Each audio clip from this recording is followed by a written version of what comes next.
Hello everyone, this is Roli Singh and आज के इस लेक्चर में हम लोग पढ़ेंगे नेचुरल रिसोर्सेज चैप्टर में पार्ट 2। ओके, स्टार्ट करते हैं। आज हम लोग पढ़ेंगे नेचुरल रिसोर्सेज का सेकेंड पार्ट। ओके, तो अब हम लोग देखेंगे मृदा में खनिज की प्रचुरता। जो मृदा होती है उसमें मृदा हमारी क्या होती है, उसमें कौन कौन सी चीज़ें उपस्थित होती हैं। जो मृदा है वो एक बहुमूल्य संसाधन है।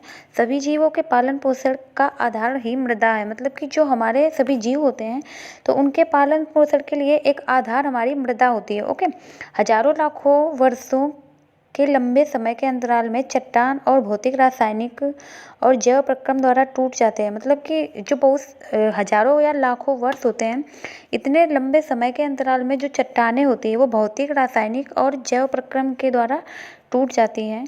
अतः इससे हमारी मृदा का निर्माण होता है। ओके, जो मृदा के निर्माण के कारक होते हैं वो होते हैं हमारा सूर्य का ताप होता है, जल होता है, वायु होता है और हमारी जैविक क्रियाएं होती हैं। ओके, इससे देखेंगे। इसके बाद हम लोग जो मृदा से संबंधित कुछ महत्वपूर्ण तत्व हैं।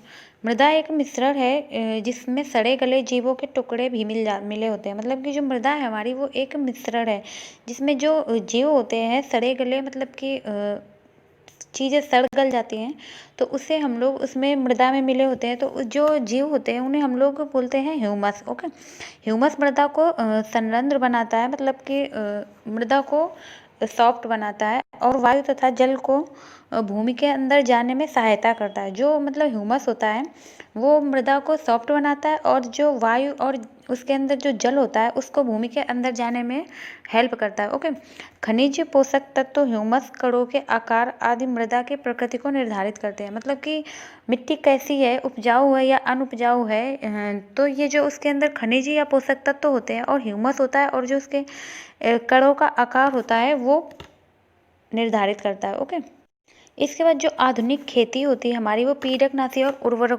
उर्वरकों के उपयोग से मृदा के गुण को समाप्त हो रहे हैं। मतलब कि जो हम लोग कीटनाशी और उर्वरक का प्रयोग करते हैं उससे जो हमारी मिट्टी के गुण है वो समाप्त होते जा रहे हैं। इससे लाभदायक सूक्ष्मजीव और केंचुए भी मर जाते हैं। जो मतलब हम लोग कीटनाशी और उर्वरकों का प्रयोग करते हैं उससे हमारे जो सूक्ष्मजीव होते हैं और केंचुए जो होते हैं वो भी मर जाते हैं और भूमि जो है वो हमारी बंजर हो जाती है। इस प्रकार मृदा में अवांछनीय और हानिकारक पदार्थों का मिलना, मतलब कि मिलना एक भूमि प्रदूषण होता है। ओके, जो मृदा में हानिकारक अवांछनीय चीज़ें मिल जाती हैं और जो हानिकारक पदार्थ मिल जाते हैं इससे हमारा क्या होता है, भूमि प्रदूषण होता है। ओके, इसके बाद हम लोग देखेंगे सॉइल एरोशन का क्या कारण है, मृदा अपरदन का हमारा कारण क्या होता है।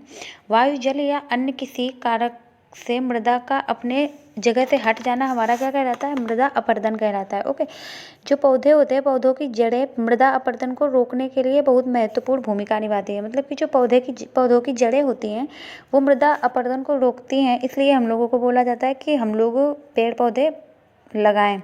जो मृदा अपरदन का मुख्य कारण होता है वो होता है जंगलों की कटाई। ओके, अब हम लोग देखेंगे जल चक्र या वाटर साइकिल क्या होता है। जो हमारे जलाशय होते हैं जैसे कि समुद्र है, तो जलाशय में जब जलाशय होते हैं तो वो जलाशय वाष्पीकृत होगा। मतलब कि उसमें जब हवाएं चलेगी तो वो वाष्पीकरण होगा। वाष्पीकरण के बाद हमारा जो हवाएं होंगी वो बादलों का निर्माण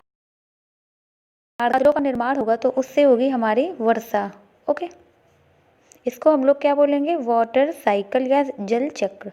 अब हम लोग देखेंगे नाइट्रोजन साइकिल क्या होता है या नाइट्रोजन चक्र क्या होता है। वायु में जो हमारी नाइट्रोजन होती है वो होती है 78%। ओके, सभी जीवों के लिए नाइट्रोजन की आवश्यकता होती है क्योंकि प्रोटीन, न्यूक्लिक अम्ल और डीएनए, आरएनए तथा कुछ विटामिन का भाग है। मतलब कि जो हमारा नाइट्रोजन चक्र होता है तो वो सभी नाइट्रोजन के सभी भाग होते हैं और जो वायु में मौजूद नाइट्रोजन को जीव सीधे उसी रूप में उपयोग नहीं कर सकते। मतलब कि जो वायु में मौजूद नाइट्रोजन होती है तो जो हम सभी लोग जीव होते हैं वो डायरेक्ट उसको उपयोग नहीं कर सकते हैं।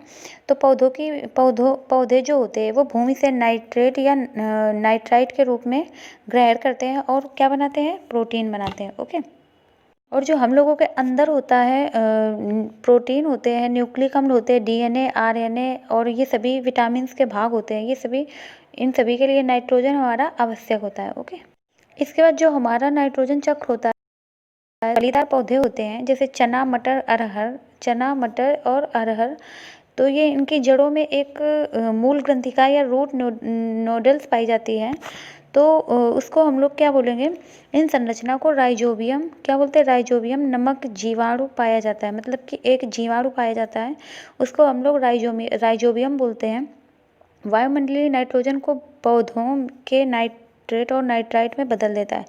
मतलब कि जो उसके अंदर अंदर मूल ग्रंथिका होती हैं फलीदार पौधों में, तो उसमें जो एक राइजोबियम नाम का जीवाणु पाया जाता है, वो नाइट्रेट को नाइट्राइट में चेंज कर देता है। ओके, नाइट्रोजन को नाइट्रेट और नाइट्राइट में चेंज कर देता है। इसके अलावा आसमान में बिजली चमकते समय उच्च ताप और दाब की स्थिति नाइट्रोजन नाइट्रेट में बदल देती है। मतलब कि जब हम लोगों के आसमान में बिजली चमकती है और वो जो उच्च ताप और दाब की स्थिति होती है, वो भी नाइट्रोजन को नाइट्रेट में चेंज कर देता है। जीवों की मृत्यु के बाद बैक्टीरिया नाइट्रेट और नाइट्राइट को नाइट्रोजन में बदल देता है। मतलब कि जो जीव मर जाते हैं तो उनमें जो बैक्टीरिया होते हैं वो नाइट्रेट और इस प्रकार जो जीवमंडल होता है उसमें हमारा नाइट्रोजन चक्र चलता रहता है। अब हम लोग देखेंगे कार्बन साइकिल या कार्बन चक्र। ओके, तो जो हम लोग जीवधारी होते हैं, तो सभी जीवधारियों में शरीर कार्बन आधारित अणुओं जैसे प्रोटीन, कार्बोहाइड्रेट, वसा, न्यूक्लिक अम्ल और विटामिन पर आधारित होते हैं। ओके, इसके बाद जो प्रकाश संश्लेषण की प्रक्रिया होती है, उसमें कार्बन डाइऑक्साइड को ग्लूकोज अणुओं में बदल देती है। जो मतलब प्रकाश संश्लेषण की क्रिया होती है, वो कार्बन डाइऑक्साइड को ग्लूकोज के अणुओं में चेंज कर देती है। जो ग्लूकोज होता है सभी जीवों को ऊर्जा प्रदान करता है। ओके, जैसे कि हम लोग जीव जंतु होते हैं तो उनको ऊर्जा प्रदान करता है ग्लूकोज, और जो श्वसन की क्रिया द्वारा ग्लूकोज को कार्बन डाइऑक्साइड में बदल दिया जाता है। मतलब कि जो हम लोग श्वसन करते हैं तो उसकी जो क्रिया होती है उसके द्वारा जो ग्लूकोज होता है उसको कार्बन डाइऑक्साइड में चेंज कर दिया जाता है। ओके, और जो हम लोग में दहन की क्रिया होती है उसमें कार्बन डाइऑक्साइड मुक्त होता है। ओके, इसके बाद जो जल की तरह कार्बन का भी विभिन्न भौतिक एवं जैविक क्रियाओं का पुनर्चक्रण होता है। मतलब कि जैसे कि जल का होता चक्रण वापस से बनना, बरसना, ये सब होता है, वैसे ही कार्बन का भी होता है एक साइकिल। ओके, कार्बन का भी क्या होता है, पुनर्चक्रण होता है। ओके, अब हम लोग देखेंगे ग्रीन हाउस इफेक्ट क्या होता है। ठंडे प्रदेशों में पौधों को उगाने के लिए शीशे से बने घरों का उपयोग किया जाता है। मतलब कि जो ठंडे प्रदेश होते हैं तो उनमें पौधों को उगाने के लिए शीशे से बने घरों का उपयोग किया जाता है। और जो शीशे की दीवार होती है वो सूर्य की ऊष्मा को अंदर तो लाने देती है परंतु बाहर निकलने से रोकती है। इससे उपयुक्त तापमान कमरे के अंदर बना रहता है। इस प्रकार आवरण को ग्रीन हाउस कहते हैं। मतलब कि जो ग्रीन हाउस इफेक्ट होता है तो उसमें जो ठंडे प्रदेश होते हैं उसमें शीशे के घर बनाए जाते हैं पौधों के लिए, पौधों को उगाने के लिए। और जो उसमें जो सूर्य का प्रकाश होता है वो शीशे से अंदर तो आ जाता है लेकिन बाहर नहीं जा पाता। वो जो उसमें शीशा लगा होता है वो बाहर जाने से रोकता है, और जो उपयुक्त तापमान होता है वो कमरे के अंदर बना रहता है। इस प्रकार जो आवरण होता है इसको हम लोग बोलते हैं ग्रीन हाउस इफेक्ट, और यह परिघटना को हम लोग बोलेंगे क्या, ग्रीन हाउस प्रभाव। ओके, और ये जो ऐसी ही परिघटना एक हमारे पृथ्वी में होती है। मतलब कि एक वो नॉर्मल जगह पे थी और ये पूरी पृथ्वी में हमारी एक परिघटना होती है। तो वायुमंडल में सूर्य की ऊष्मा को अंदर तो आने देती है लेकिन बाहर आसानी से नहीं जाने देती है। तो इससे जो पृथ्वी का सामान्य तापमान होता है वो बना रहता है और हम अनुकूल वातावरण में जी पाते हैं। ओके, जो ग्रीन हाउस प्रभाव होता है इसके लिए कार्बन डाइऑक्साइड बहुत महत्वपूर्ण होता है।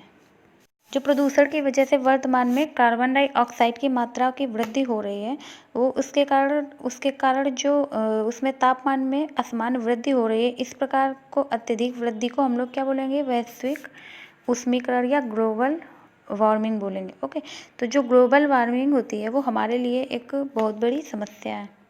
के बाद अब हम लोग देखेंगे ऑक्सीजन साइकिल या ऑक्सीजन चक्र। ओके, तो जो हम लोगों में वायु होती है या O2 होती है ऑक्सीजन, जब हम लोग उसमें श्वसन करते हैं, तो श्वसन करने के बाद जब हम लोग जो मुक्त करते हैं वो करते हैं कार्बन डाइऑक्साइड और H2O, मतलब कि जल। ओके, तो इससे जो प्रकाश संश्लेषण की क्रिया होती है, तो वो कार्बन डाइऑक्साइड और जल को ले लेता है और वो बनाता है क्या, ग्लूकोज C6H12O6। ओके,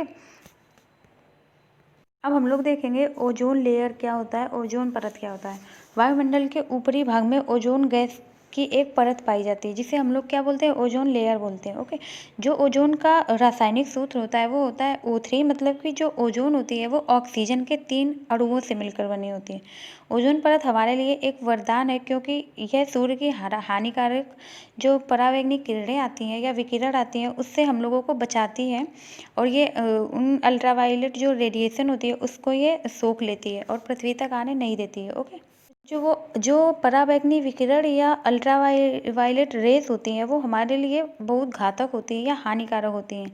इससे फसलों की पैदावार भी कम होती है, मतलब कि फसलों की पैदावार में भी कमी होती है, और मनुष्यों में जो मनुष्य होते हैं इनमें त्वचा कैंसर की भयानक बीमारी हो सकती है। इस प्रकार जो ओजोन परत है वो हमारी बीमारी से रक्षा करती है, परंतु वायु प्रदूषण की वजह से हाल ही में वर्षों में वो जो ओजोन जो परत होती है उसमें छिद्र पाया गया है, और वो छिद्र कहाँ पाया गया है, अंटार्कटिका में। ओके,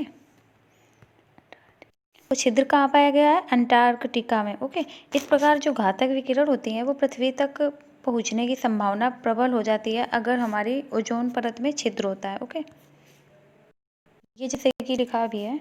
और जो क्लोरोफ्लोरोकार्बन होती है वो हमारी ओजोन परत के लिए बहुत हानिकारक होती है, जो CFC होती है हमारी, और जो CFC होती है वो हमारी वाहनों से निकलने वाली गैस होती है। अतः ओजोन परत को बचाने के लिए वैश्विक स्तर पर पहल होनी चाहिए, मतलब कि हम लोगों को ओजोन परत को बचाना चाहिए और ये सभी प्रदूषण कम फैलाने चाहिए। ओके,